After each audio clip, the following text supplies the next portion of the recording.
பெயரால் தமிழ்நாட்டில் அமைதியை எப்படி சீர்குலைக்கலாம் என சிலர் நினைப்பதாக முதலமைச்சர் மு.க.ஸ்டாலின் குற்றம் சாட்டியுள்ளார். மதச்சார்பின்மை என்றால் பாஜகவிற்கு வேப்பங்காயாக கசக்கிறது என்று முதலமைச்சர் மு.க.ஸ்டாலின் சாடியுள்ளார். நெல்லையில் கிறிஸ்தவ நல்லெண்ணெய் இயக்கம் சார்பில் நடைபெற்ற கிறிஸ்துமஸ் விழாவில் முதலமைச்சர் மு.க.ஸ்டாலின் பங்கேற்றார்.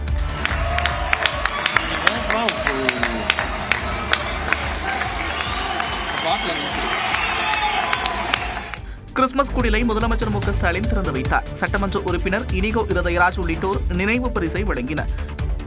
தமிழ்நாட்டிற்கு மகுடமாய் விளங்கிக் கொண்டிருக்கும் நமது மாண்புமிகு தமிழ்நாடு முதலமைச்சர் அவர்களுக்கு மகுடம் சூட்டி அழகு பார்க்கும் தருணம் இது.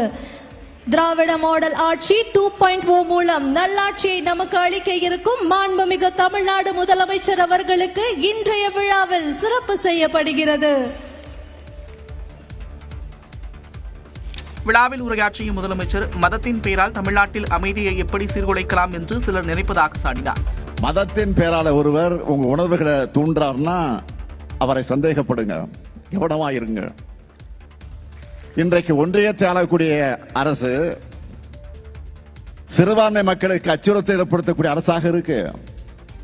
ஒன்றிய பாஜகவை பொறுத்த வரைக்கும் மதச்சார்பு என்ற சொல்ல வேப்பங்காயா கசக்குது. சொல்ல கேட்டாலே வேப்பங்காயா கசக்குது அவங்களுக்கு.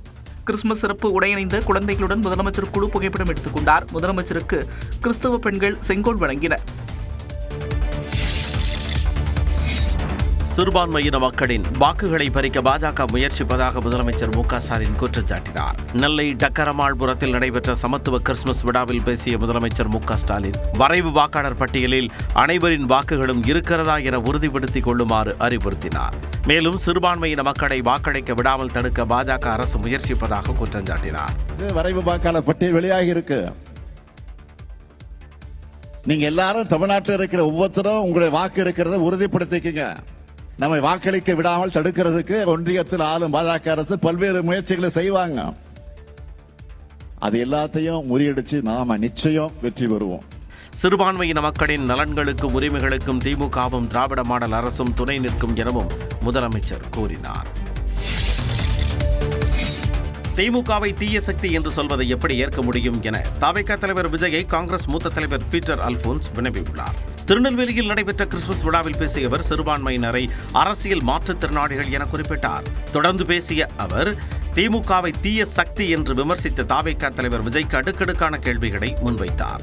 இந்த தேசத்திலே எங்களை உயிரோடு எரிப்பவர்களை தீய சக்தி என்று சொல்வதற்கு அவருக்கு தைரியம் இருக்கிறதா? எங்கள் கண்ணீர்களை உயிரோடு மடங்களிலே வைத்து பூட்டி தீ வைத்து எரித்தவர்களை பார்த்து அவர் தீய சக்தி என்று சொல்வாரா? மணிப்பூரிலே நிர்வாணமாக அழைத்து வந்தவர்களை பார்த்து அவர் தீய சக்தி என்று சொல்வாரா? எங்கள் தேவாலயங்களை இடித்தவர்களை, எங்களை உயிரோடு தோல் உரித்து கொண்டவர்களை, பட்டியலின மக்களை, பழங்குடி மக்களை இந்த சமூகத்திலே வாழ்வதற்கு இல்லாமல் தெருவோரத்திலே கடையோரத்திலே தள்ளியவர்களை அவர் தீய சக்தி என்று சொல்வார்களா? திமுகவும் அக்கட்சியின் தலைவர்களும் சிறுபான்மையினர் வாழ மகிழ்ந்தவர்கள் எனவும் பீட்டர் அல்போன்ஸ் குறிப்பிட்டார். நெல்லையில் பொருணை அருங்காட்சியகம் திறக்கப்பட்டது. நெல்லையில் அமைக்கப்பட்டுள்ள பொருணை அருங்காட்சியகத்தை முதலமைச்சர் மு.க.ஸ்டாலின் திறந்து வைத்தார். ரெட்டியார்பட்டியில் 13 ஏக்கர் பரப்பளவில் 56 கோடியே 36 லட்சம் ரூபாய் மதிப்பில் பொருணை அருங்காட்சியகம் உருவாக்கப்பட்டுள்ளது. இதனை முதலமைச்சர் மு.க.ஸ்டாலின் திறந்து வைத்தார். விழாவில் பங்கேற்க வந்த முதல்வருக்கு அமைச்சர் தங்கம் தென்னரசு நெற்பெயர்கள் கொண்ட நினைவு பரிசை வழங்கினார். இதேபோன்று ஏவாவேலு உள்ளிட்டோர் பொன்னாடை அணிவித்து புத்தகங்களை வழங்கினர். எல்லாம் எனும் திராவிட மாடல் அரசின் நாயகர் மாண்புமிகு தமிழ்நாடு முதலமைச்சர் அவர்களை அன்புடன் அழைக்கிறோம்.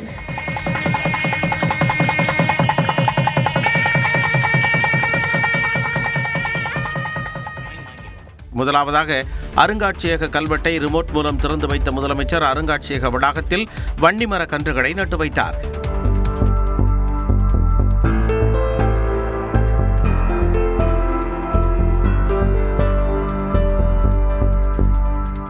அதனைத் தொடர்ந்து ஆதிச்சநல்லூர், சிவகடை, கொர்க்கை பகுதியில் அகழாய்வு செய்யப்பட்டு காட்சிப்படுத்தப்பட்டதை முதலமைச்சர் மு.க.ஸ்டாலின் பார்வையிட்டார்.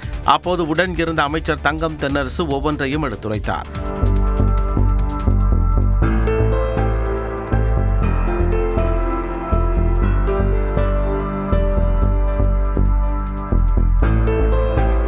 இரும்பை கண்டுபிடித்து அதனை உருக்கி பொருட்களாக தமிழர்கள் செய்தது தொடர்பான 15 நிமிட வீடியோவை முதலமைச்சர் பார்த்து மகிழ்ந்தார். இவ்விழாவில் திமுக எம்பி கனிமொழி, அமைச்சர்கள் KN நேரு, ஏவாவேலு, தங்கம் தென்னரசு, மா சுப்பிரமணியன் மற்றும் நெல்லை, தூத்துக்குடி மாவட்ட ஆட்சியர்கள் கலந்து கொண்டனர். பொருணை அருங்காட்சியகம் தமிழர் தொன்மை நாகரிகத்தை ஜென்சை தலைமுறைக்கும் கொண்டு சேர்க்கும் நடவடிக்கை என்று முதலமைச்சர் மு க ஸ்டாலின் தெரிவித்துள்ளார். பொருணை அருங்காட்சியகத்திற்கு மக்களை வரவேற்ற முதலமைச்சர் மு க ஸ்டாலின் வெளியிட்டுள்ள காணொலியில், வரலாற்றை மீட்டெடுப்பது பழம்பெருமையை பேசி மனநிறைவு அடைவதற்காக அல்ல, அது இன்னும் முற்போக்காக வளருவதற்கான தேடல் என்றார். இந்திய துணைக்கண்டத்தின் வரலாறு தமிழ் நிலப்பரப்பில் இருந்துதான் எழுதப்படணும்னு தொடர்ந்து நான் சொல்லிட்டு வரேன்.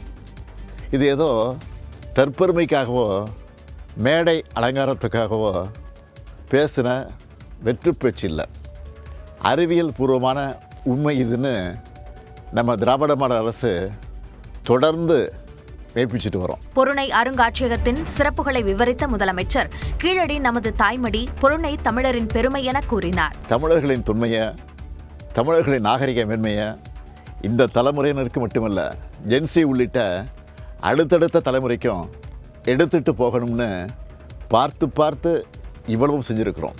நமது பெருமையும் வரலாறும் முதலில் நமக்கு தெரிந்தால்தான் உலகிற்கு எடுத்து கூற முடியும் என்று தெரிவித்த முதலமைச்சர், கீழடி மற்றும் பொருணை அருங்காட்சியகத்தை காண மக்கள் குடும்பமாக வர வேண்டும் என்று அழைப்பு விடுத்தார். தமிழர் பாரம்பரியம், கடல்சார் வணிகம் என தமிழ் பண்பாட்டின் தொட்டிலாக கருதப்படும் அடையாளங்கள் மற்றும் சான்றுகளுடன் பொருணை அருங்காட்சியகம் வடிவமைக்கப்பட்டுள்ளது. நெல்லையை அடுத்த ரெட்டியார்பட்டியில் பழங்கால கட்டடக்கலை அமைப்பில் அமைக்கப்பட்டுள்ள பொருணை அருங்காட்சியகத்தில் ஆதிச்சநல்லூர், சிவகடை, கொர்க்கை, துணுக்கர்வட்டி, அகழாய்வில் கிடைத்த மண்பானைகள், ஆபரணங்கள், நாணயங்கள், இரும்பு ஈட்டி, தங்கத்தினால் ஆன நெற்றிப்பட்டை, வெண்கல வடிகட்டி, கிண்ணம், நெல்மணிகள் உள்ளிட்ட பொருட்கள் காட்சிப்படுத்தப்பட்டுள்ளன. மேலும் சிவகடை, ஆதிச்சநல்லூரில் கிடைத்த அடையாளங்கள், சங்ககால பாண்டியர்களின் கடல்சார் வணிகத்தை நினைவூட்டும் கொர்க்கை துறைமுக சான்றுகள் என அனைத்தும் விளக்கப்படங்களுடனும் தொழில்நுட்ப காட்சிகளுடனும் இளம் தலைமுறையினருக்கும் எளிதில் புரியும் வகையில் வடிவமைக்கப்பட்டுள்ளன. தமிழகத்தில் மொத்தமுள்ள 32 அருங்காட்சியகங்களை காட்டிலும் பொருணை அருங்காட்சியகம் பல்வேறு சிறப்புகளுடன் தனித்து நிற்பதாக பேராசிரியர் சவுந்தர மகாதேவன் தெரிவித்தார். நம்முடைய பழமையை நாம் அறிந்து கொண்டால் மட்டுமே புதுமையாக நாம் எப்படி செல்ல முடியும் என்பதை நம்மால் புரிந்து கொள்ள முடியும். நம்முடைய வேர் எவ்வளவு ஆழமானதாக போய்கொண்டிருக்கிறது என்று தெரிந்தால் மட்டுமே அந்த கிளைகள் ஆகாயத்தை நோக்கி போக முடியும் என்று சொன்னால், அந்த வேரினுடைய பெருமையை பிள்ளைகளுக்கு சொல்லித் தருவது நம்முடைய கடமை. பொருணை அருங்காட்சியகம் வெறும் காட்சியகமாக மட்டும் இல்லாமல் தமிழர்களின் வரலாற்று பெருமையை எதிர்கால தலைமுறையினருக்கு எடுத்துச் சொல்லும் ஒரு அறிவு கடமாக உள்ளதாகவும் கூறினார். சென்னையில் திமுக மாவட்ட செயலாளர்கள் கூட்டம் இன்று நடைபெறுகிறது. தமிழ்நாட்டில் வரைவு வாக்காளர் பட்டியலில் இருந்து சுமார் 1 கோடி பேர் நீக்கப்பட்டுள்ள நிலையில் திமுக மாவட்ட செயலாளர்களுடன் முதலமைச்சர் மு க ஸ்டாலின் இன்று மாலை காணொலி வாயிலாக ஆலோசனை நடத்தவுள்ளார். தமிழ்நாட்டில் வாக்காளர் சிறப்பு தீவிர திருத்தம் நிறைவடைந்ததை அடுத்து வெள்ளிக்கிழமை மாலை மாவட்ட வாரியாக வரைவு வாக்காளர் பட்டியல் வெளியானது. இறந்தவர்கள், இருப்பிடம் மாறியவர்கள் என ஒட்டுமொத்தமாக சுமார் 1 கோடி பேர் பட்டியலிலிருந்து நீக்கப்பட்டது பொதுமக்கள் மற்றும் அரசியல் கட்சியினரிடையே அதிர்ச்சியை ஏற்படுத்தியுள்ளது. வரைவு வாக்காளர் பட்டியல் தொடர்பாக முதலமைச்சர் மு க ஸ்டாலின் திமுக மாவட்ட செயலாளர்களுடன் இன்று மாலை ஆலோசனை நடத்தவுள்ளார். மாலை 6 மணி அளவில் காணொலி மூலம் நடைபெறும் ஆலோசனைக் கூட்டத்தில் மாவட்ட செயலாளர்கள், சட்டமன்ற, நாடாளுமன்ற உறுப்பினர்கள், தொகுதி பார்வையாளர்கள் அனைவரும் பங்கேற்கும்படி திமுக பொதுச் செயலாளர் துரைமுருகன் கேட்டுக் கொண்டுள்ளார். வரைவு வாக்காளர் பட்டியல் வெளியான நிலையில் மாநில நிர்வாகிகளுடன் தவேகா தலைவர் விஜய் ஆலோசனை மேற்கொண்டார். வாக்காளர் பட்டியல் தீவிர திருத்தத்தின் அடிப்படையில் தமிழ்நாட்டில் 97 லட்சம் வாக்காளர்கள் நீக்கப்பட்டனர். இதையடுத்து பட்டியலை சரிபார்க்கும் பணியில் திமுக, அதிமுக ஆகிய கட்சியினர் ஈடுபட்டுள்ளனர். தகுதியான நபர்கள் நீக்கப்பட்டிருந்தால் அதிமுக உதவ வேண்டும் என அதிமுக பொதுச் செயலாளர் எடப்பாடி பழனிசாமி அறிவுறுத்தியுள்ளார். இந்நிலையில் சென்னை பட்டினப்பாக்கத்தில் உள்ள அலுவலகத்தில் தவேகா மாநில நிர்வாகிகளுடன் நேற்று மாலை கட்சியின் தலைவர் விஜய் ஆலோசனை மேற்கொண்டார். இதில் பொதுச் செயலாளர் ஆனந்த், தவேகா நிர்வாக குழு தலைமை ஒருங்கிணைப்பாளர் செங்கோட்டையன் உள்ளிட்டோர் பங்கேற்றனர். தேர்தல் நெருங்கும் சூழலில் பல்வேறு விவகாரங்கள் குறித்து இந்த ஆலோசனைக் கூட்டத்தில் விவாதிக்கப்பட்டதாக கூறப்படுகிறது. விஜயுடன் 3 மணி நேரமாக ஆலோசனை நடத்திய பிறகு நிர்வாகிகள் புறப்பட்டுச் சென்றனர். களத்தில் இல்லாதவர்களை எதிர்க்க முடியாது என ஈரோடு பரப்புரையில் தவேகா தலைவர் விஜய் பேசிய நிலையில் 2024 பொதுத் தேர்தலில் விஜய் எந்த களத்தில் இருந்தார் என்று நாம் தமிழர் கட்சி தலைமை ஒருங்கிணைப்பாளர் சீமான் கேள்வி எழுப்பியுள்ளார். அந்த எதிரிகள் யாரு இப்போ இங்க 2026 சட்டமன்ற தேர்தலில் களத்தில் இருக்கிறாங்களோ அவங்கள மட்டும் தான் எதிர்ப்போம். சும்மா களத்திலே இல்லாதவங்களையும் களத்துக்கும் அவங்களுக்கும் சம்பந்தமே இல்லாதவங்களையும் எதிர்க்கிற ஐடியாலாம் இல்ல பாஸ். திமுகவும் நாம் தமிழர் கட்சியும் தானே மோதிச்சு ஈரோடு கிழக்குல எல்லாரும் போயிட்டாங்களே. இந்தியாவை ஆண்டு கொண்டிருக்க பாரதிய ஜனதா வரல, ஆண்ட அதிமுக வரல, களத்துக்கே வராதவர் களத்தை பத்தி பேசுறதா ரொம்ப நகைச்சுவையா. களத்துக்கு ஏன் வரல? 24 பாராளுமன்ற தேர்தலில் உங்க கொள்கை எதிரியை வீழ்த்த நீங்க எவ்வளவு களத்துக்கு வந்தீங்க? அதெல்லாம் சிரிச்சுட்டு போயிடணும், அப்படியே சிரிச்சுட்டு போயிடணும். தமிழ் மாநில காங்கிரஸ் கட்சியுடன் தமிழருவி மணியனின் காமராஜர் மக்கள் கட்சி இணைக்கப்பட்டது. 2014 ஆண்டு காந்தி மக்கள் இயக்கத்தை தொடங்கிய தமிழருவி மணியன் அதை 2022 ஆண்டு காமராஜர் மக்கள் கட்சியாக மாற்றம் செய்தார். இந்நிலையில் ஈரோட்டில் நடைபெற்ற நிகழ்ச்சியில் தேசிய ஜனநாயக கூட்டணியில் உள்ள ஜி.கே. வாசனின் தமிழ் மாநில காங்கிரஸ் கட்சியுடன் தனது காமராஜர் மக்கள் கட்சியை தமிழருவி மணியன் இணைத்தார். இந்த இணைப்பு லட்சியத்துக்கானது என்று தமிழ் மாநில காங்கிரஸ் தலைவர் ஜி.கே. வாசன் கூறினார்.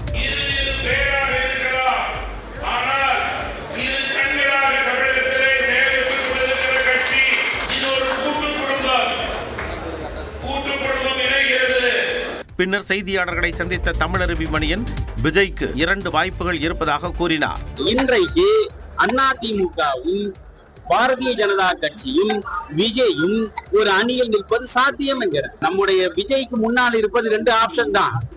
ஒன்று சிரஞ்சீவியாக இருப்பதா அல்லது பவன் கல்யாணாக இருப்பதா. தமாக லட்சிய கூட்டம் எனவும் ஒரு பஞ்சவர்ண கிளி போன்றது எனவும் தமிழருவி மணியன் கூறினார். விஜய் தனி அணி அமைத்து தேர்தலை சந்தித்தால் ஒரு தொகுதியில் கூட வெற்றி பெற முடியாது என தமாகவுடனான இணைப்பு விழாவில் தமிழருவி மணியன் கூறியுள்ளார்.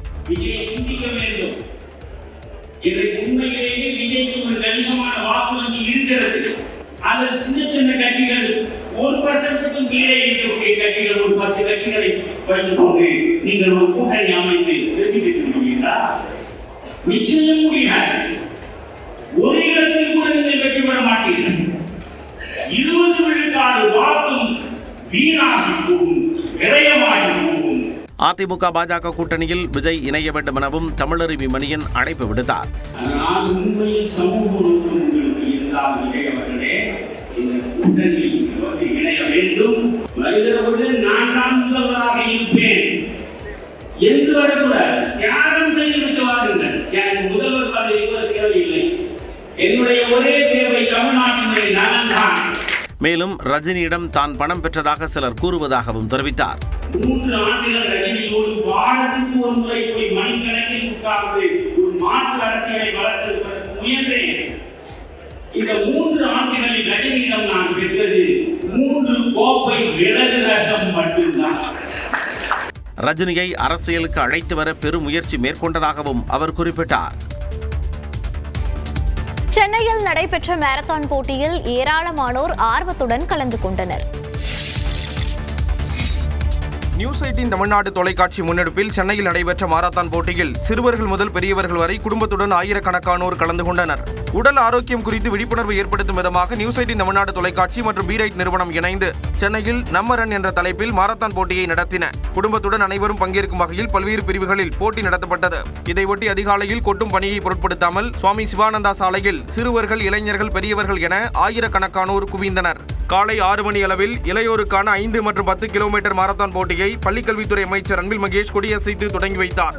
3, 2, 1 and run!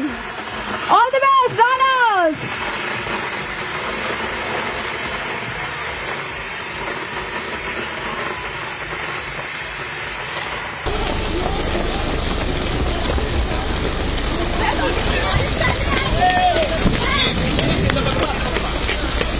அதைத் தொடர்ந்து சிறுவர்கள், பெற்றோர், முதியோர்களுக்கான மினி மாரத்தான் போட்டியை அமைச்சர் தொடங்கி வைத்தார். இதில் 1 கிலோமீட்டர், 2 கிலோமீட்டர், 3 கிலோமீட்டர் என 3 பிரிவுகளில் பந்தய தூரம் நிர்ணயிக்கப்பட்டிருந்தது. ஒரு சில பெற்றோர் தங்களது கைக்குழந்தைகளை சுமந்து கொண்டு ஓடினர்.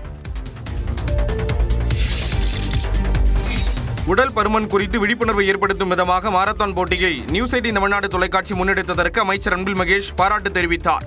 ஒபேசிட்டிங்கிறது ஒரு காலத்தில் பெரியவங்களுக்கு தான் அப்படி இருந்தது. இன்னைக்கு ஸ்கூல் குழந்தைங்களுக்கும் வர ஆரம்பிச்சிச்சு. Because of the sedentary life style.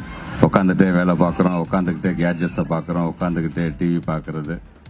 So இதுக்கெல்லாம் ஒரு விழிப்புணர்வாக இன்னைக்கு நடைபெறுகின்ற இந்த மேரத்தானில் கலந்துக்கிறது உள்ளபடியே பெருமையாக இருக்கின்றது.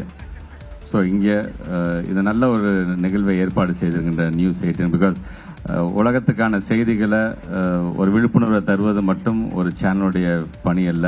ஒரு சொசைட்டிக்கும் இந்த மாதிரி ஏதாச்சும் ஒரு விதத்தில் நம்மால் ஒரு நல்ல ஒரு ஈவெண்ட்டை அரேஞ்ச் பண்ண முடியும் என்பதற்கு ஒரு எடுத்துக்காட்டாக இருக்கக்கூடிய ஒரு சேனலாக நியூஸ் 18 நான் பார்க்குறேன். அவ்வளோ அப்படியே நியூஸ் 18க்கு என்னுடைய வாழ்த்துக்கள். குறிப்பாக உள்ள நுழையும்போது அந்த எங்கள் குழந்தைங்கள்லாம் பார்க்கும்போது எனக்கு அவ்வளோ ஒரு ஹாப்பியாக இருந்துச்சு. நம்மளை விடுங்க அந்த சின்ன குழந்தைகள் காலம் போல் எந்திரிச்சு இவ்வளோ தூரம் சீக்கிரம் வந்திருக்கிறாங்க. முன்னதாக அமைச்சர் அன்பில் மகேஷுக்கு திருவள்ளுவர் சிலையை நியூஸ் 18 தொலைக்காட்சியின் தென்மண்டல நிர்வாக ஆசிரியர் விவேக் நாராயணன் நினைவு பரிசாக வழங்கினார். இந்த நிகழ்ச்சியில் நியூஸ் 18 தமிழ்நாடு ஆசிரியர் கார்த்திகை செல்வன் உள்ளிட்டோர் கலந்து கொண்டனர். நியூஸ் 18 தமிழ்நாடு நடத்திய மாரத்தானில் பங்கேற்றது மகிழ்ச்சியாக இருந்ததாக போட்டியாளர்கள் தெரிவித்தனர். ஜாய்ஃபுல் மற்றும் கம்பெட்டிட்டிவ் இருக்கு. இது ரொம்ப பிடிக்குது. ஆமா. கிலோமீட்டர் நான் 2 கிலோமீட்டர் செகண்ட் டைம் போறேன் மாரத்தான். ஓகே. 3 கிலோமீட்டர் இப்போ போறேன். ரொம்ப ஷார்ட்டா இருக்க மாதிரி இருக்கு. ஷார்ட்டா இருக்கா? 5 கிலோமீட்டர்ஸ்ல உங்களுக்கு வைக்கலன்னு ஃபீல் பண்றீங்களா? நல்லா இருக்கு. எல்லாரும் கூடயும் மிக்ஸ் ஆகும். ஓகே. எத்தனை கிலோமீட்டர்ஸ் போனீங்க? 3 கிலோமீட்டர். ஜாலியாக இருந்துச்சு நான் ஓடும் போது. அப்படியே ஒரு புத்துணர்ச்சி கிடைச்ச மாதிரி இருக்கு. காலையிலேயே இப்போ வந்து ஹெல்த்தை வந்து விட்டுட்டோம்னா காசு கூட சம்பாதிக்க முடியாது. That's the main motto of this marathon. நீங்கள் ஆல் ஓவர் இந்தியா நீங்கள் நடத்துகிறதா இருக்கட்டும், வேர்ல்டு ஃபுல்லாக அதுதான் மோட்டோவே. அதுதான் எங்களோட மோட்டோ. லைக் அவர் ஆர்கனைசர்ஸ். 44 வயசில் 50 நிமிஷத்தில் க்ளோஸ் பண்ணியிருக்கேன். நான் உங்களை எதிர்பார்க்குறேன். நான் ஒரு ஆர்மியில் ஒர்க் பண்ணிவிட்டு நான் மாரத்தான் பார்ட்டிசிபேட் பண்ணேன்னா ரொம்ப சந்தோஷம். நம்ம மாரத்தான் ரொம்ப நல்லா பண்ணியிருக்கீங்க. Lot of thanks for you. Age 48. இது என்னோட 44வது ஈவெண்ட்டு. நான் 50 மினிட்ஸில் முடிச்சிருக்கேன். 50 நிமிஷத்தில் இந்த 10K முடிச்சிருக்கேன். ரொம்ப நன்றி. நல்லா இருந்தது. இதே மாதிரி நீங்கள் வருஷம் வருஷம் நடத்தணும். அதில் நான் வந்து கலந்துக்கிட்டு நல்லா இன்னும் கொஞ்சம் இம்ப்ரூவ் பண்ணணும்னு ஆசைப்பட்றேன். சென்னையில் பிஎஸ்என்எல் அலுவலகத்தில் ஏற்பட்ட தீ விபத்தால் மின்வாரியத்தின் இணைய சேவைகள் பாதிக்கப்பட்டன. சென்னை அண்ணா சாலையில் 8 மாடிகளை கொண்ட கட்டிடத்தில் செயல்பட்டு வரும் மத்திய மண்டல பிஎஸ்என்எல் அலுவலகத்தில் காலை 9 மணி அளவில் தீ விபத்து ஏற்பட்டது. 2வது தளத்தில் பற்றிய தீ அடுத்தடுத்து 3, 4 மற்றும் 5வது தளங்களுக்கும் பரவியது.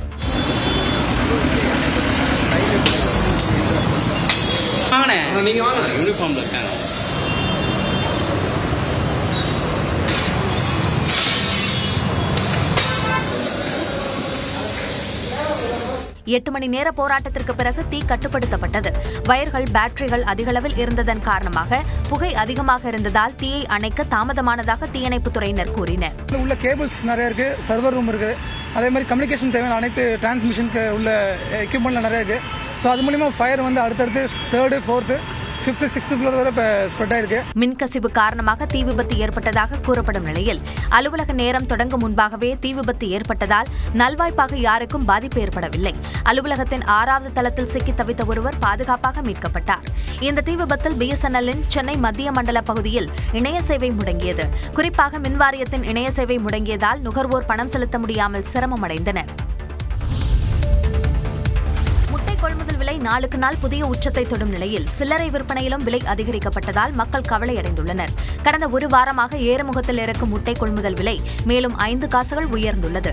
நாமக்கல்லில் நடைபெற்ற தேசிய முட்டை ஒருங்கிணைப்பு குழு கூட்டத்தில் ஒரு முட்டையின் கொள்முதல் விலை ₹6.25 இருந்து ₹6.30 நிர்ணயம் செய்யப்பட்டது. வரலாற்றில் இல்லாத வகையில் முட்டை விலை உயர்ந்துள்ள நிலையில் சில்லறை விற்பனையில் ஏற்கனவே ஒரு முட்டையின் விலை குறைந்தபட்சமாக ₹7.50 விற்பனையாவதால் மக்கள் கவலையடைந்துள்ளனர். வட மாநிலங்களில் கடும் குளிர் நிலவுவதால் முட்டை நுகர்வு அதிகரித்துள்ளதாகவும் கிறிஸ்துமஸ் பண்டிகை நெருங்கியுள்ளதால் கேக் தயாரிப்புக்காக முட்டையின் தேவை அதிகரித்துள்ளதாகவும் உற்பத்தியாளர்கள் கூறுகின்றனர். ஆனால் தேவைக்கு ஏற்ப முட்டை உற்பத்தி இல்லாததால் விலை அதிகரித்துக் கொண்டே செல்வதாக உற்பத்தியாளர்கள் தெரிவிக்கின்றனர். அசாம், மேற்கு வங்க மாநிலங்களில் ஊடுருவல்காரர்களை முந்தைய காங்கிரஸ் அரசு அனுமதித்ததாக பிரதமர் நரேந்திர மோடி குற்றம் சாட்டினார்.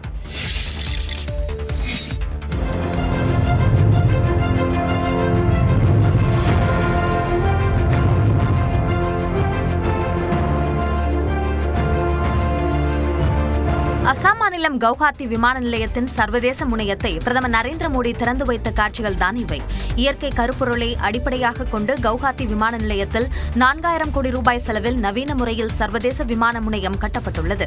இந்த நிலையில் கவுஹாத்தியில் நடைபெற்ற நிகழ்ச்சியில் பிரதமர் நரேந்திர மோடி கலந்து கொண்டு இந்த விமான முனையத்தை திறந்து வைத்து பார்வையிட்டார்.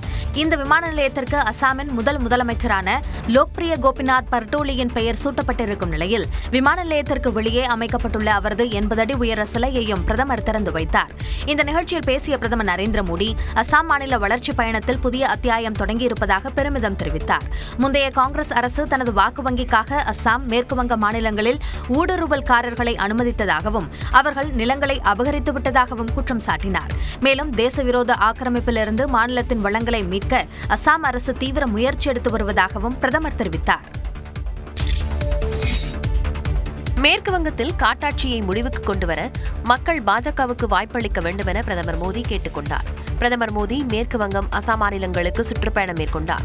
மேற்கு வங்கத்தின் நாடியா மாவட்டத்தில் காணொலி வாயிலாக உரையாற்றிய பிரதமர் மோடி பீகார் சட்டமன்ற தேர்தல் வெற்றியை குறிப்பிட்டு மக்கள் அதிதீவிர வளர்ச்சியை விரும்புவதால் தங்களுக்கு மறுவாய்ப்பு அளித்ததாகவும் அதேபோன்று வளர்ச்சி மேற்கு வங்கத்தில் ஏற்பட திரிணாமுல் காங்கிரஸ் கட்சியின் காட்டாட்சிக்கு மக்கள் முடிவு கட்ட வேண்டும் என கூறினார். முன்னதாக பிரதமர் மோடி சென்ற ஹெலிகாப்டர் கடும் பனிமூட்டம் காரணமாக நாடியாவில் தரையிறங்க முடியாமல் கொல்கத்தாவுக்கு திருப்பிவிடப்பட்டது.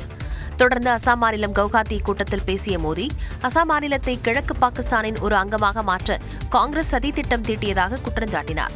மேலும் ஊடுருவல்காரர்களை பாதுகாக்க விரும்பும் தேச துரோகிகள் SIR பணிகளை எதிர்ப்பதாக காங்கிரஸ் கட்சியை மறைமுகமாக சாடினார். முன்னதாக கவுஹாத்தியில் ரோட் ஷோ சென்ற பிரதமர் மோடிக்கு பெண்கள் ஆரத்தி எடுத்து உற்சாக வரவேற்பு அளித்தனர். மகாத்மா காந்தி 100 நாள் வேலை திட்டத்திற்கு மாற்றாக நிறைவேற்றப்பட்ட VBG ராம்ஜி மசோதா ஒரு கருப்பு சட்டம் என்று காங்கிரஸ் மூத்த தலைவர் சோனியா காந்தி குற்றம் சாட்டியுள்ளார். 100 நாள் வேலை திட்டத்தில் மகாத்மா காந்தியின் பெயர் நீக்கப்பட்டதுடன் திட்டத்தின் அம்சங்களும் மாற்றப்பட்டதற்கு கண்டனம் தெரிவித்து சோனியா காந்தி வீடியோ வெளியிட்டுள்ளார். அதில் கடந்த 11 ஆண்டுகளில் மோடி அரசு ஏழை மற்றும் ஒடுக்கப்பட்ட மக்களின் நலன்களை பொருட்படுத்தாமல் மகாத்மா காந்தி 100 நாள் வேலை திட்டத்தை பலவீனப்படுத்த பல முயற்சிகளை மேற்கொண்டுள்ளதாக விமர்சித்துள்ளார். ஆனால் கொரோனா காலத்தில் இந்த திட்டம் ஏழை மக்களுக்கு உயிர்காக்கும் திட்டமாக நிரூபித்ததாகவும் குறிப்பிட்டுள்ளார். இந்த நிலையில் ஏழைகளின் உயிர் நாடியாக இருந்த மகாத்மா காந்தி 100 நாள் வேலை திட்டத்தின் மீது புல்டோசர் வைத்து இடித்தது போல முற்றிலுமாக அழித்துவிட்டதாக சாடியுள்ளார். இனி யாருக்கு வேலை வழங்கப்படும், எவ்வளவு வேலை, எங்கு, எந்த முறையில் என்பதையெல்லாம் நிலைமையை நேரில் அறியாத டெல்லியில் அமர்ந்திருக்கும் அரசு தீர்மானிக்கும் நிலை உருவாகியுள்ளதாகவும் 100 நாள் வேலை திட்ட சட்டத்தை பலவீனப்படுத்துவதன் மூலம் மோடி அரசு கோடிக்கணக்கான விவசாயிகள், தொழிலாளர்கள் மற்றும் நிலமற்ற கிராமப்புற ஏழைகளின் நலன்களை தாக்கியுள்ளதாகவும் விமர்சித்துள்ளார். மேலும் இந்த அடக்குமுறை சட்டத்திற்கு எதிராக போராட உள்ளதாகவும் சோனியா காந்தி தெரிவித்துள்ளார். வங்கதேசத்தில் ஷெரீப் உஸ்மான் ஹாதியின் உடல் அடக்கம் செய்யப்பட்டது. வங்கதேச மாணவர்கள் இயக்க தலைவர் உஸ்மான் ஹாதியின் உடல் மக்கள் வெள்ளத்திற்கு மத்தியில் அடக்கம் செய்யப்பட்டது. வங்கதேசத்தில் ஷேக் ஹசீனாவின் ஆட்சி கவிழ்ப்புக்கு காரணமான போராட்டத்தை முன்னெடுத்த ஷெரீப் உஸ்மான் ஹாதி கடந்த வாரம் மர்ம நபரால் சுட்டுக் கொல்லப்பட்டார். அவரது இறுதிச் சடங்கு டாக்காவில் நடைபெற்றது. தெற்கு பிளாசாவில் 2 மணி அளவில் இறுதிச் சடங்கு தொழுகையான ஜனாசா நடைபெற்றது.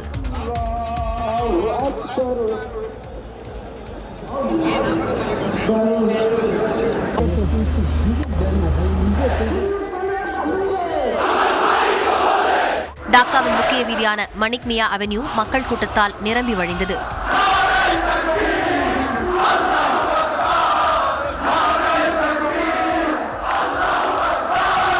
வங்கதேச இடைக்கால அரசின் தலைமை ஆலோசகர் முகமது யூனுஸ் நேரில் வந்து அஞ்சலி செலுத்தினார்.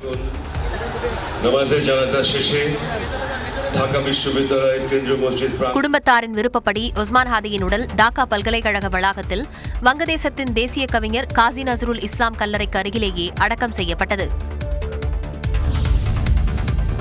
வங்கதேசத்தில் இந்து இளைஞரை அடித்து கொலை செய்த வழக்கில் 7 பேர் கைது செய்யப்பட்டுள்ளனர். வங்கதேசத்தில் மாணவர் அமைப்பின் தலைவர் ஷெரீப் உஸ்மான் ஹாதி சுட்டுக் கொல்லப்பட்டதை தொடர்ந்து அந்நாட்டில் மீண்டும் பயங்கர கலவரம் வெடித்தது. 2 பத்திரிகை அலுவலகங்கள் தீ வைத்து எரிக்கப்பட்டதுடன் இந்திய தூதரகம் மீது கல்வீசி தாக்குதல் நடத்தப்பட்டது. மைமன்சிங் நகரில் ஜவுளி தொழிற்சாலையில் பணியாற்றி வந்த தீபு சந்திரதாஸ் என்ற இந்து மதத்தைச் சேர்ந்த இளைஞர் இஸ்லாம் மதத்தை பற்றி அவதூறாக பேசியதாக கூறி ஒரு கும்பல் அவரை அடித்துக் கொண்டு உடலை மரத்தில் கட்டி தொங்கவிட்டு தீ வைத்து எரித்தனர். இந்த சம்பவம் இந்தியாவிலும் பெரும் அதிர்வலையை ஏற்படுத்தியது. வங்கதேசத்தில் சிறுபான்மையினரின் நலன் காக்க இந்திய அரசு நடவடிக்கை எடுக்க வேண்டும் என்று காங்கிரஸ் எம்பி பிரியங்கா காந்தி உள்ளிட்டோர் வலியுறுத்தினர். இந்நிலையில் வங்கதேசத்தில் இந்து இளைஞர் அடித்துக் கொல்லப்பட்ட வழக்கில் 7 பேர் கைது செய்யப்பட்டிருப்பதாக அந்நாட்டு இடைக்கால அரசின் தலைமை ஆலோசகர் முகமது யூனுஸ் தெரிவித்துள்ளார். T20 உலகக்கோப்பை கிரிக்கெட் தொடருக்கான இந்திய அணி அறிவிக்கப்பட்டுள்ளது. T20 உலகக்கோப்பை கிரிக்கெட் தொடருக்கான இந்திய அணியில் சுப்மன் கில் நீக்கப்பட்டுள்ள நிலையில் 2 தமிழர்கள் இடம்பெற்றுள்ளனர். 10வது T20 உலகக்கோப்பை கிரிக்கெட் தொடர் வரும் பிப்ரவரி 7ஆம் தேதி முதல் மார்ச் 8ஆம் தேதி வரை இந்தியா மற்றும் இலங்கையில் நடைபெறுகிறது. இதில் பங்கேற்க உள்ள சூரியகுமார் யாதவ் தலைமையிலான 15 பேர் கொண்ட இந்திய அணி அறிவிக்கப்பட்டுள்ளது. ஆல்ரவுண்டர் அக்ஷர் பட்டேல் துணை கேப்டனாக நியமிக்கப்பட்டுள்ளார். ஹர்திக் பாண்டியா, சஞ்சு சாம்சன், அபிஷேக் சர்மா ஆகியோர் பேட்டிங் வரிசையில் பலம் சேர்க்கின்றனர். விக்கெட் கீப்பர் பேட்ஸ்மேனாக இஷான் கிஷன் மீண்டும் அணிக்கு திரும்பியுள்ளார். தமிழ்நாட்டைச் சேர்ந்த வாஷிங்டன் சுந்தர், வருண் சக்கரவர்த்தி ஆகிய இருவருக்கும், திலக் வர்மா, சிவம் துபே ஆகியோருக்கும் அணியில் இடம் கிடைத்துள்ளது. வேகப்புயல் பும்ரா, அஷ்தீப் சிங், குல்தீப் யாதவ், அஷித் ராணா மற்றும் ரிங்கு சிங் ஆகியோரும் இந்திய T20 அணியில் இடம் பிடித்துள்ளனர். இதனிடையே அணியில் துணை கேப்டனாக இருந்த சுப்மன் கில் அதிரடியாக நீக்கப்பட்டுள்ளார். விக்கெட் கீப்பராக இருக்கும் பேட்ஸ்மேனை தொடக்க வீரராக களமிறக்கினால் நடுவரிசையில் மற்றொரு ஆல்ரவுண்டரை பயன்படுத்த முடியும் என்பதால் சுப்மன் கில்லுக்கு வாய்ப்பு கிடைக்காமல் போனதாக தேர்வுக்குழு தலைவர் அகர்கர் தெரிவித்துள்ளார். இதேபோன்று இளம் வீரர் ஜெய்ஸ்வாலுக்கும் அணியில் இடம் கிடைக்கவில்லை என்பது குறிப்பிடத்தக்கது.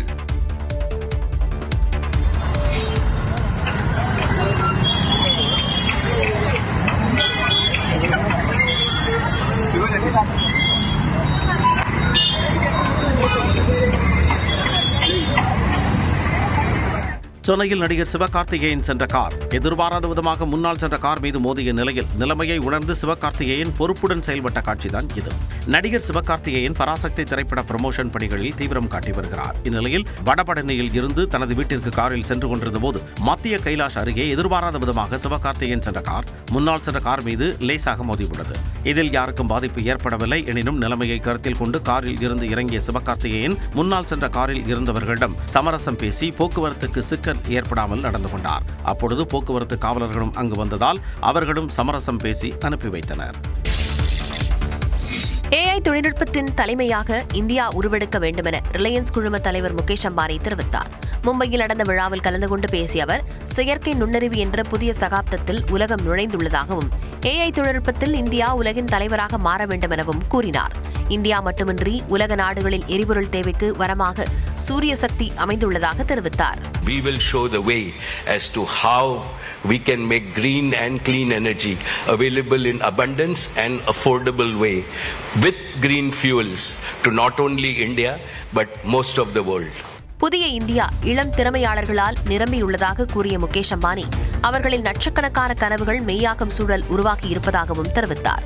அறிவியல் மற்றும் வணிக உலகிற்கிடையே ஒரு வலுவான பாலத்தை உருவாக்குவதன் மூலம் இந்தியா தொழில்நுட்ப வல்லரசாக மாற முடியும் எனவும் முகேஷ் அம்பானி தெரிவித்தார். நாகூர் ஹனிபா பெயரில் அமைக்கப்பட்டுள்ள பூங்காவை உதயநிதி ஸ்டாலின் திறந்து வைத்தார். தமிழ்நாட்டில் ஒருபோதும் இந்தி திணிப்பை அனுமதிக்க மாட்டோம் என்றும் இருமொழி கொள்கைதான் இருக்கும் என்றும் துணை முதலமைச்சர் உதயநிதி ஸ்டாலின் உறுதிபட கூறியுள்ளார். நாகை மாவட்டம் நாகூர் சில்லடி கடற்கரை தர்காவின் எதிரே 1,98,00,000 ரூபாய் மதிப்பில் நாகூர் அனிஃபா பெயரில் அமைக்கப்பட்டுள்ள பூங்காவை துணை முதலமைச்சர் உதயநிதி ஸ்டாலின் திறந்து வைத்தார். அவர் வசித்த தெருவிற்கும் அனிஃபா தெரு என பெயர் சூட்டப்பட்டது.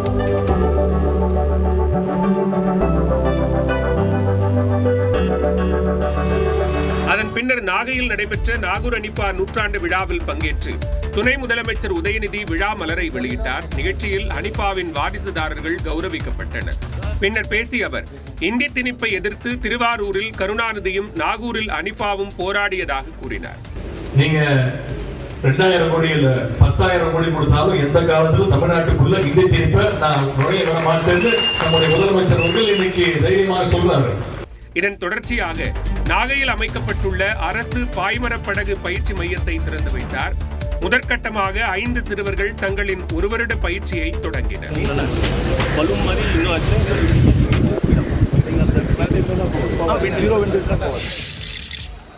பாஜக தேசிய செயல் தலைவர் நிதின் நபீனுக்கு தமிழக பாஜக சார்பில் சென்னை விமான நிலையத்தில் உற்சாக வரவேற்பு அளிக்கப்பட்டது.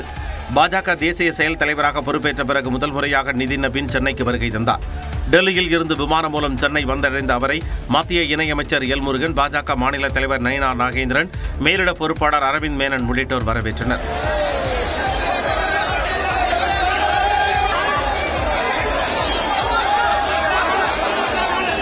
விமான நிலையத்தில் இருந்து புதுச்சேரி சென்ற நிதின் நபீனுக்கு கோரிமேடு எல்லையில் புதுச்சேரி பாஜகவினர் உற்சாக வரவேற்பளித்தனர்.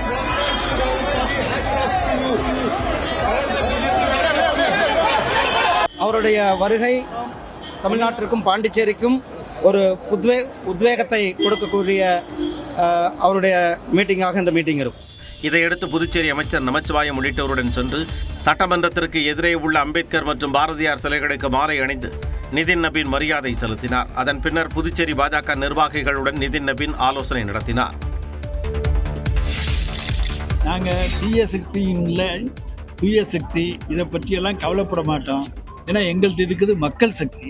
திமுக ஒரு தீய சக்தி என்று விமர்சித்த தாவேக தலைவர் விஜய்க்கு அமைச்சர் ரகுபதி அளித்த பதிலடிதான் இது. புதுக்கோட்டை மாவட்டம் வடவாளத்தில் செய்தியாளர்களிடம் பேசிய ரகுபதி, எம்ஜிஆரையும் விஜயையும் ஒப்பிட முடியாது என்று திட்டவட்டமாக கூறினார். சார், எம்ஜிஆர் 1972 கட்சி ஆரம்பிச்சாரு. திண்டுக்கல் இடைத்தேர்தல் வந்துச்சு. அதுல ஜெயிச்சதுக்கு அப்புறம் தான் அந்த கட்சி உறுதியானுச்சு. இவருக்கு விக்கிரவாண்டி தேர்தலும் ஈரோடு தேர்தலும் வந்துச்சு. அந்த 2 தேர்தலில் நின்று தன்னுடைய பலத்தை காமிச்சிருந்தாருன்னா இன்னைக்கு அவர் பேசுறதுக்கு யோக்கியதை உண்டு. 2 தேர்தலையும் புறங்கட்டி ஓடிட்டாரு. அந்த தேர்தலை பத்தியே கண்டுக்கல. எம்ஜிஆரையும் இவரையும் ஒப்பிடவே முடியாது. திமுகவை மறைமுகமாக ஆதரித்தால்தான் தமிழ்நாடு தலைநிமிர்ந்து நிற்கும் என்று அதிமுக தொண்டர்கள் நினைப்பதாகவும் அமைச்சர் ரகுபதி தெரிவித்தார்.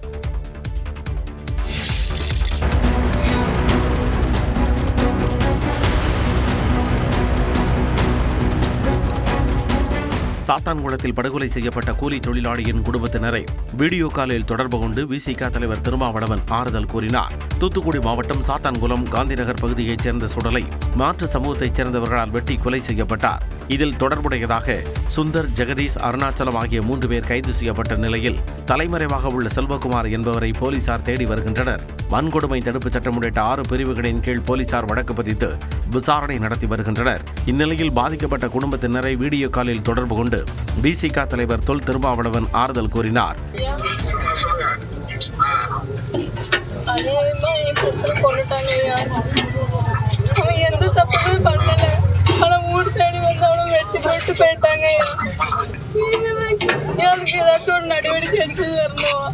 வன்கொடுமை தடுப்பு சட்டத்தில் வழக்கு பதிந்துள்ளதை அடுத்து முதற்கட்ட நிவாரணமாக 6 லட்சம் ரூபாய்க்கான காசோலையை கோட்டாட்சியர் வழங்கினார்.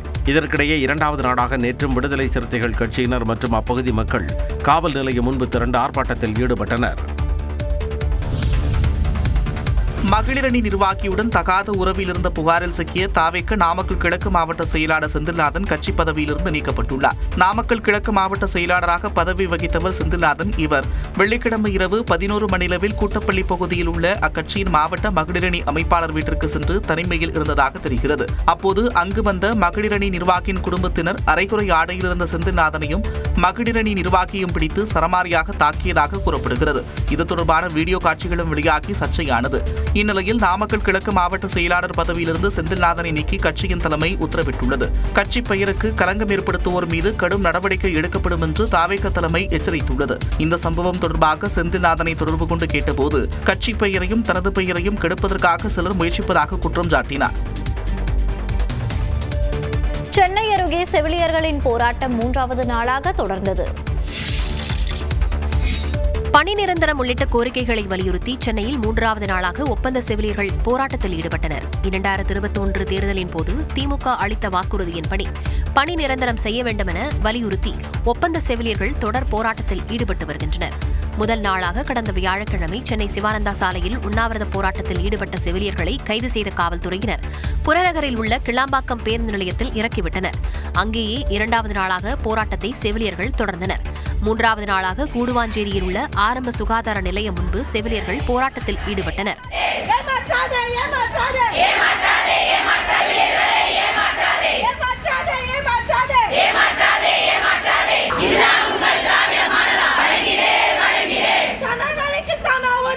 சென்னை பூந்தமல்லியில் செய்தியாளர்களிடம் பேசிய மருத்துவத்துறை அமைச்சர் மா சுப்பிரமணியன், ஒப்பந்த செவிலியர்களுக்காக புதிய பணியிடங்களை உருவாக்குவது இயலாத காரியம் என தெரிவித்தார். 8322 பேருக்கு காலி பணியிடங்கள் உருவாக இவர்கள் எல்லாம் உள்ளே வருவார்கள். இப்ப இவங்களோட கோரிக்கை புதிய காலி பணியிடங்களை உருவாக்குங்கள் என்பது. அது இப்ப முடியாத காரியம். மேலும் ஒப்பந்த செவிலியர்கள் முறையை 2014ஆம் ஆண்டு தொடங்கிய அதிமுக தான் இந்த பிரச்சினைக்கு காரணம் எனவும் அமைச்சர் குற்றம் சாட்டினார். சென்னையில் அங்கீகரிக்கப்பட்ட நடைபாதை வியாபாரிகளுக்கு விற்பனை சான்றிதழ் வழங்க உள்ள பெருநகர சென்னை மாநகராட்சி புதிய கட்டண அமைப்பையும் வெளியிட்டுள்ளது. நிரந்தர வியாபாரிகள் 10 சதுர அடி வரை உள்ள இடத்திற்கு ஆண்டுக்கு குறைந்தபட்சம் 750 ரூபாயும், 25 சதுர அடிக்கு மேல் உள்ள இடத்திற்கு ஆண்டுக்கு குறைந்தபட்சம் 3000 ரூபாயும் செலுத்த வேண்டும். நிலையான விற்பனை இடமின்றி நகர்ந்து வியாபாரம் செய்வோர் ஆண்டுக்கு 1500 ரூபாயும், பகுதி நேரமாகவோ அல்லது இடம் பகிர்ந்து வியாபாரம் செய்வோர் ஆண்டுக்கு குறைந்தபட்சம் 375 ரூபாயும் செலுத்த வேண்டும். மோட்டார் வாகனங்களை பயன்படுத்தி நகரும் வியாபாரிகள் 10 சதுர அடி வரை உள்ள இடத்திற்கு ஆண்டுக்கு கட்டணம் 750 ரூபாயும், 10 முதல் 25 சதுர அடி வரை உள்ள இடத்திற்கு 1500 ரூபாயும் செலுத்த வேண்டும். 25 சதுர அடிக்கு மேல் உள்ள இடத்திற்கு ஆண்டிற்கு குறைந்தபட்சம் 3000 ரூபாய் செலுத்த வேண்டும். தரைச்சுமை வியாபாரிகள் ஆண்டுக்கு 250 ரூபாய் செலுத்தினால் போதுமானது என சென்னை மாநகராட்சி தெரிவித்துள்ளது. சென்னையில் பாரிமுனை மற்றும் NSC போஸ் சாலையில் சாலையோர வியாபாரம் நடைபெறாமல் இருப்பதை கண்காணிக்க சிறப்பு குழுவை அமைக்கும்படி மாநகராட்சி ஆணையருக்கு உயர்நீதிமன்றம் உத்தரவிட்டுள்ளது. சென்னையில் சாலையோர கடைகளை முறைப்படுத்துவது தொடர்பான வழக்குகள் உயர்நீதிமன்றத்தில் நீதிபதிகள் சுரேஷ்குமார், ஜெகதீஷ் சந்திரா அமர்வில் விசாரணைக்கு வந்தன. அப்போது உயர்நீதிமன்றத்தை சுற்றியுள்ள 4 சாலைகளையும் சாலையோர வியாபாரிகள் ஆக்கிரமித்துள்ளதாக நீதிபதிகளின் கவனத்துக்கு கொண்டு வரப்பட்டது. இதனை கேட்ட நீதிபதிகள் NSC போஸ் சாலையில் சாலையோர வியாபாரிகளுக்கு அனுமதி அளிக்க கூடாது என உயர்நீதிமன்றம் பலமுறை எச்சரித்தும் சாலையோர வியாபாரம் தொடர்வதாக வேதனை தெரிவித்தனர்.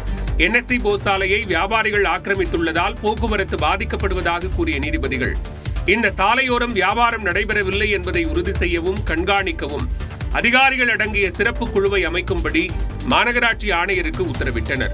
மேலும் நீதிமன்றத்தை சுற்றியுள்ள 4 சாலைகளும் வியாபாரம் செய்யக்கூடாத சாலைகளாக இதுவரை அறிவிக்கவில்லை என்றால் அறிவிப்பதற்கான நடவடிக்கைகளை எடுக்க வேண்டும் என மாநகராட்சி ஆணையருக்கு உத்தரவிட்டு விசாரணையை ஜனவரி 7ஆம் தேதிக்கு ஒத்திவைத்தனர்.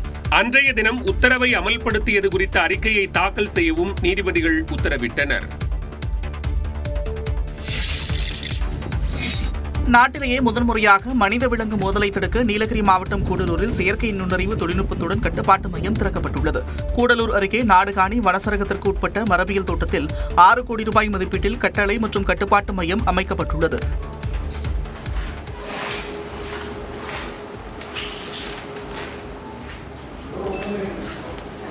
இதை நீலகிரி MP ஆராசா மற்றும் வனத்துறை கூடுதல் தலைமை செயலாளர் சுப்ரியா சாகு உள்ளிட்டோர் திறந்து வைத்தனர். ஒரு almost 50 to 60 kilometres radius cover பண்ணி அதில் வைல்ட் லைஃப் மூவ்மெண்ட் அண்ட் அதிலிருந்து மக்களுக்கு எப்படி ஒரு ரியல் டைம் அலர்ட் கொடுக்கலாம் அந்த மாதிரி இந்த ஒரு சிஸ்டம் இன்னைக்கு லான்ச் பண்ணியிருக்கோம். மனித விலங்கு மோதலால் அதிகம் பாதிக்கப்படும் 46 இடங்கள் கண்டறியப்பட்டு அங்கு AI தொழில்நுட்பத்துடன் கூடிய அதிநவீன கண்காணிப்பு கேமராக்கள் பொருத்தப்பட்டு கண்காணிக்கப்பட்டு வருகிறது. வனவிலங்குகளின் நடமாட்டத்தை துல்லியமாக கண்காணித்து AI தொழில்நுட்பத்தின் மூலம் வனத்துறைக்கு உடனடியாக தகவல் அளிக்கும் வகையிலும் கண்காணிப்பு மையத்தில் அலாரம் ஒலிக்கும் வகையிலும் தயார் செய்யப்பட்டுள்ளது.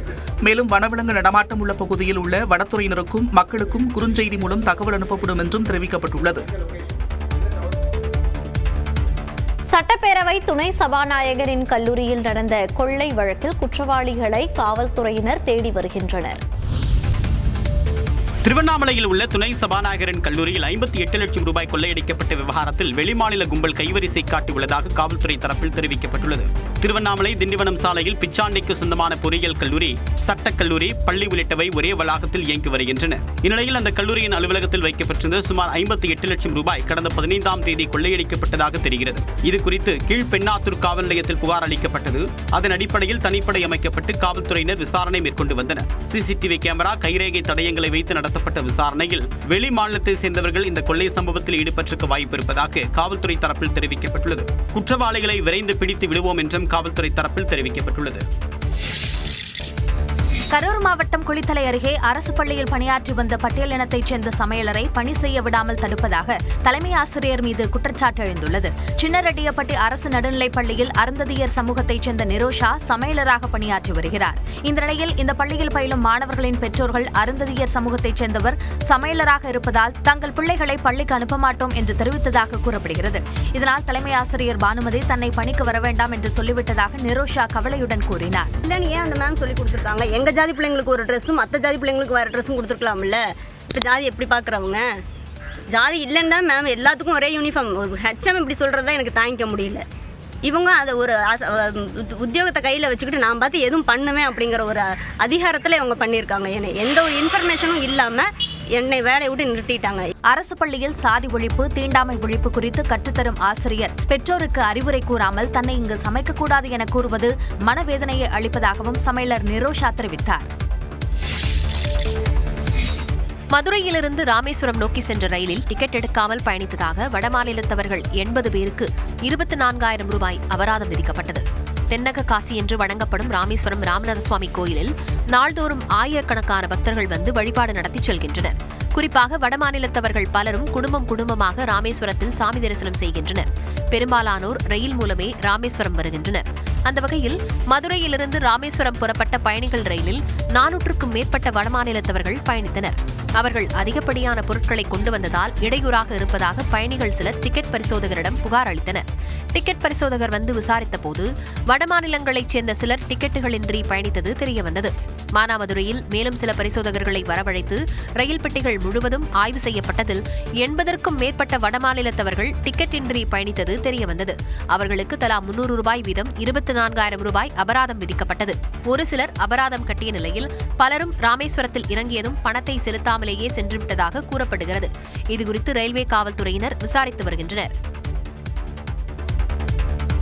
40,000 ரூபாய் கடனுக்கு 8.5 லட்சம் ரூபாய் வசூலித்த கந்துவட்டி கொடூரம் அரங்கேறியுள்ளது. தஞ்சாவூரில் 40,000 ரூபாய் கடன் தொகைக்கு 8.5 லட்சம் ரூபாய் ரொக்கம் மற்றும் ஒரு சவரன் நகையை மிரட்டி வாங்கிய பெண்மணி உட்பட 2 பேர் கைது செய்யப்பட்டனர். தஞ்சாவூர் அருகே சிங்கப்பெருமாள் குளம் தென்கரை பகுதியைச் சேர்ந்தவர் குமார். இவரது மனைவி ஷீலா. இவர் தனது கணவருக்கு தெரியாமல் தஞ்சாவூர் திருநகரைச் சேர்ந்த பாக்கியலட்சுமி மற்றும் சீனிவாசபுரத்தைச் சேர்ந்த சுரேஷ் ஆகியோரிடம் 40,000 ரூபாயை தனக்கு தெரிந்தவருக்கு கடந்த ஆண்டு அக்டோபர் மாதம் கடனாக வாங்கி தந்ததாக கூறப்படுகிறது. தொடர்ந்து வட்டி பணத்தை கேட்டு ஷீலாவிடம் பாக்கியலட்சுமியும் சுரேஷும் நெருக்கடி கொடுத்துள்ளனர். இதனால் ஷீலா கடந்த ஜூலை மாதம் வரை ஆன்லைன் வாயிலாக 2.5 லட்சம் ரூபாயும் நேரடியாக 6 லட்சம் ரூபாயும் திருப்பி செலுத்தியுள்ளார். இருப்பினும் மேலும் பணம் கொடுக்க வேண்டும் என்று பாக்கியலட்சுமியும் சுரேஷும் மிரட்டியுள்ளனர். இதனால் 1.5 சவரன் நகையையும் ஷீலா கொடுத்துள்ளார். ஆனால் மேலும் பணம் கேட்டு மிரட்டியதாக கூறப்படுகிறது. இதுகுறித்து கள்ளப்பெரும்பூர் காவல் நிலையத்தில் ஷீலா புகார் அளித்தார். அதன் பேரில் காவல்துறையினர் கந்துவட்டி சட்டத்தின் கீழ் வழக்கு பதிந்து பாக்கியலட்சுமி மற்றும் சுரேஷை கைது செய்து விசாரித்து வருகின்றனர். சென்னை பாடி மேம்பாலம் அருகே கடும் போக்குவரத்து நெரிசல் ஏற்பட்டதால் 4 கிலோமீட்டர் தூரத்திற்கு வாகனங்கள் அணிவகுத்து நின்றன. விடுமுறை நாள் என்பதால் கிறிஸ்துமஸ் மற்றும் புத்தாண்டுக்காக புத்தாடைகள் மற்றும் வீட்டு உபயோகப் பொருட்கள் வாங்க மக்கள் குவிந்ததால் பாடியில் போக்குவரத்து நெரிசல் ஏற்பட்டது.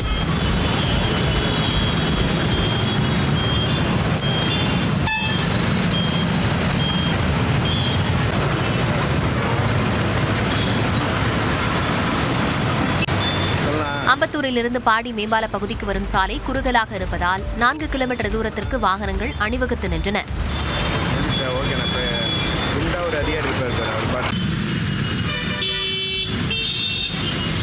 இதேபோல அண்ணா நகர் உள்ளிட்ட மற்ற பகுதிகளிலிருந்து பாடியை நோக்கி வரும் வாகன ஓட்டிகளும் நெரிசலில் சிக்கித் தவித்தனர்.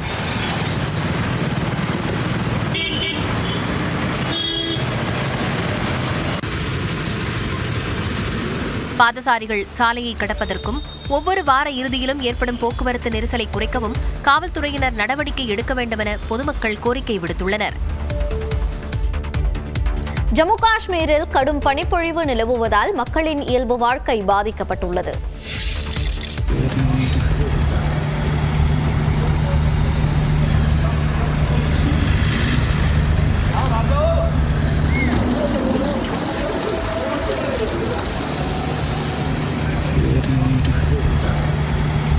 ஸ்ரீநகரில் கடும் பனிப்பொழிவு காரணமாக லடாக் தேசிய நெடுஞ்சாலை தற்காலிகமாக மூடப்பட்டது. காஷ்மீர் பள்ளத்தாக்கு பகுதிகளில் பனிப்பொழிவு தொடங்கிய நிலையில் சோனாமார்க், சோஜிலாபாஸ், ரசதான் டாப், டிராஸ் உள்ளிட்ட பகுதிகளில் வெள்ளை போர்வையால் மூடியது போல் பனி சூழ்ந்து காட்சியளிக்கிறது.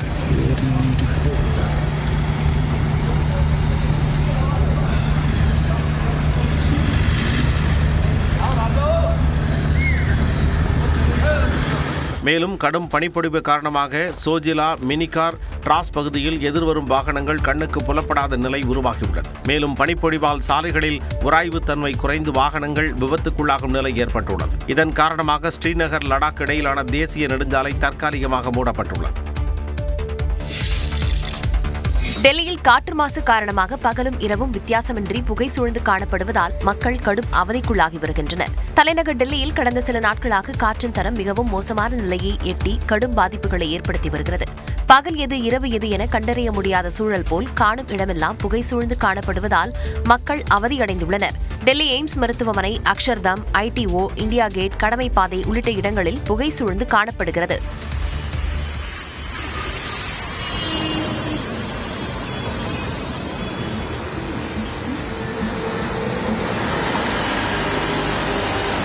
இந்தியா கேட் பகுதியில் கிறிஸ்துமஸ் பண்டிகையை கொண்டாட குவிந்த மக்கள் புகை மூட்டத்தால் விரைந்து செல்லும் நிலைக்கு தள்ளப்பட்டனர்.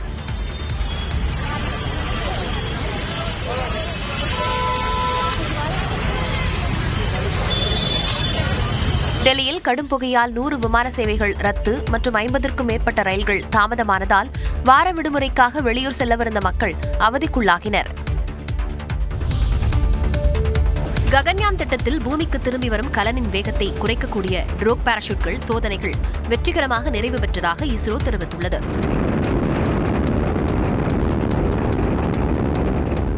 இஸ்ரோவின் லட்சிய திட்டமான மனிதனை விண்ணுக்கு அனுப்பி மீண்டும் திருப்பி அழைத்து வரும் ககன்யான் திட்டத்திற்காக பல்வேறு சோதனைகளில் விஞ்ஞானிகள் ஈடுபட்டு வருகின்றனர். இதில் விண்வெளியிலிருந்து மீண்டும் பூமிக்குள் நுழையும் போது மணிக்கு பல ஆயிரம் கிலோமீட்டர் வேகத்தில் வரும் விண்கலனை பத்திரமாக இறக்குவதில் பாராசூட் அமைப்பு முக்கிய பங்கு வகிக்கிறது. அந்த வகையில் ககன்யான் விண்கலனின் வேக குறைப்பு அமைப்பு 4 வகைகளான 10 பாராசூட்டுகளை கொண்டுள்ளது. பூமிக்குள் விண்கலன் வந்ததும் 2 பாராசூட்டுகள் விரிக்கப்படும். அதைத் தொடர்ந்து 2 ட்ரோக் பாராசூட்டுகள் விரிக்கப்பட்டு கலனின் வேகம் படிப்படியாக குறைக்கப்படும். பின்னர் 3 பைலட் பாராசூட்டுகளும் அதன் பின்னர் 3 பிரதான பாராசூட்டுகளும் அடுத்தடுத்து திறக்கப்படும். இதில் கலனின் வேகத்தை குறைக்க உதவும் ட்ரோக் பாராசூட்டுகள் சண்டிகரில் உள்ள டெர்மினல் பாலிஸ்டிக்ஸ் ஆராய்ச்சி ஆய்வகத்தில் கடந்த 18 மற்றும் 19ஆம் தேதிகளில் பரிசோதிக்கப்பட்டதாக இஸ்ரோ தெரிவித்துள்ளது. மாறுபட்ட வானிலை சூழலுக்கு ஏற்ப ட்ரோக் பாராசூட்டுகள் பரிசோதிக்கப்பட்டதாகவும் அந்த தகுதி பரிசோதனைகள் வெற்றி பெற்றதாகவும் இஸ்ரோ கூறியுள்ளது.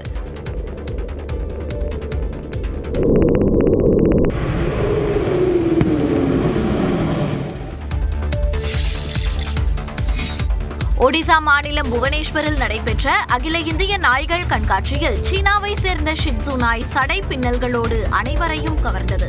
ஒடிசாவின் கென்னல் கிளப் சார்பில் அகில இந்திய நாய்கள் கண்காட்சி நேற்று முன்தினம் தொடங்கியது. முதல் நாளில் 95 ஜெர்மன் ஷெப்பர்ட் நாய்கள் திறமையை வெளிப்படுத்தின. அடுத்த நாளில் உயரமான பொமேரியன், இந்திய ராணுவத்தில் பயன்படுத்தப்படும் முதல் வகை நாயினங்கள் கலந்து கொண்டன. இதில் சீனாவை சேர்ந்த ஷிட்சு வகை நாய் சடை பின்னல்களோடு வந்து பார்வையாளர்களை கவர்ந்தெழுத்தது.